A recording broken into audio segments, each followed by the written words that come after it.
राधा रानी और श्री कृष्ण का अटूट प्रेम। श्री कृष्ण ने नारद जी को वृंदावन भेजा और कहा, नारद जी जाकर देखो राधा मुझे अब भी याद करती है या नहीं। यदि उनका प्रेम सच्चा है तो मैं उनकी भक्ति की शक्ति देखना चाहता हूँ। नारद जी वृंदावन पहुंचे। वहां उन्होंने देखा कि गोपियां अपने अपने कामों में लगी थी, लेकिन राधा रानी केवल एक वृक्ष के नीचे ध्यान मगन बैठी थी।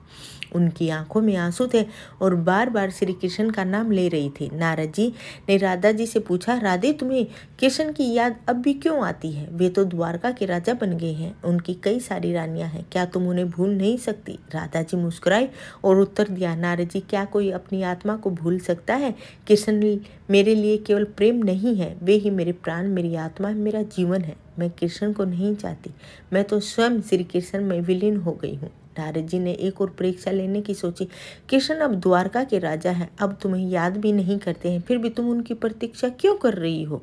राधा जी ने आंसू भरी आंखों से उत्तर दिया, प्रेम पाने के लिए नहीं होता है, प्रेम केवल देने का नाम है। मैं कृष्ण को पाने के लिए प्रेम नहीं करती हूँ, मैं बस उन्हें प्रेम करती हूँ, चाहे वो मुझे याद करे या न करे। जब नारद जी ने ये बातें श्री कृष्ण को सुनाई तो उनके नेत्रों से आंसू बह निकले और बोले, नारद जी यही सच्ची भक्ति और यही सच्चा प्रेम है। राधा केवल मेरी प्रेमिका नहीं, मेरी आत्मा है। रुक्मणी और सत्यभामा यह सुनकर लज्जित हो गई और उन्होंने राधा जी की भक्ति और प्रेम को प्रणाम किया। जय श्री राधे।